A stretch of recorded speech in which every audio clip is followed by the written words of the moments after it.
They now have to cook a two-course meal that they've designed themselves. Mark's risking it all on an ambitiously complex chicken main course. Let me get this right now. So we've got chicken breasts with butternut squash and celeriac, with a sauce containing shiitake, champagne and tarragon. Correct. Is this a style erring on the edge of dangerous? I think it is. I think I've got a pretty unorthodox style, and I'm there to experiment with stuff, and I don't necessarily need to follow the norm.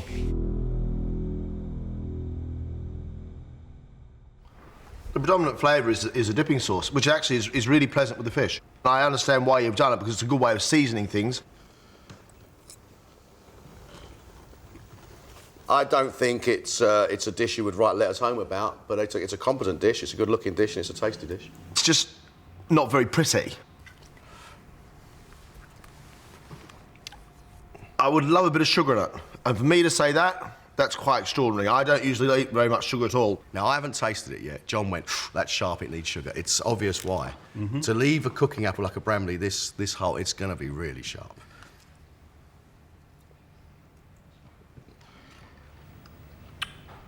Three-fifths of that mouthful was close to luxuriously wonderful.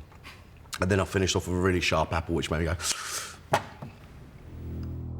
Joe's made herb-crusted lamb cutlets with potatoes and sugar snap peas, followed by rhubarb crumble with a vanilla egg custard.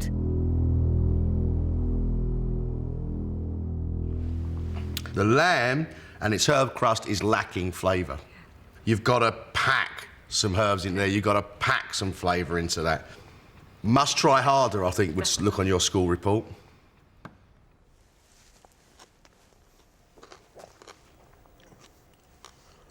The potato gratin's delicious. It could probably do a little bit more cooking. It's beautiful lamb. It just needs to be seasoned a bit more, and it needs to get a bit more heat on that fat and really bring out its true character. It is almost very, very good. Okay. Look at that.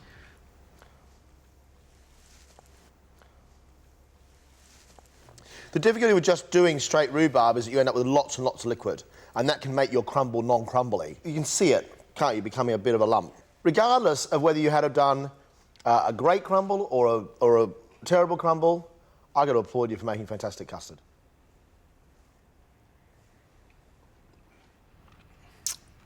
Cool. It's a shame it hasn't got the body of the crunch, but flavour-wise and inside there, yeah, that's... Oh, yeah.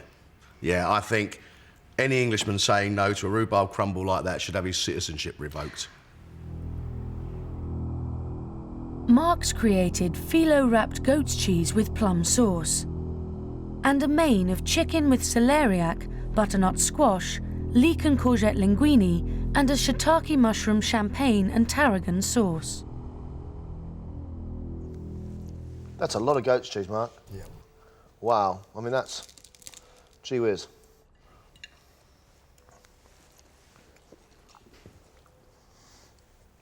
That sauce is mighty powerful. But thankfully that goat's cheese is strong enough to hold up against it. Doesn't wow me. Good flavours. Silly, pretty, nearly nowhere near salad on it. With some good, you know, even a rocket salad with some tomatoes. We're there.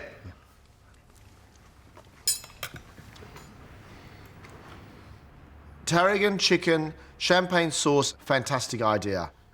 The biggest disappointment for me is that there's no seasoning in your sauce. It's a bit wet and flappy. I've got to admire your work ethic because you've worked your socks off. And you just made it. There is too much going on that plate. I've got a hint of celeriac. Sweetness, cleanness, then in come the tarragon. Bosh, punching its way through everything else. Get out of my way, great big whack of tarragon.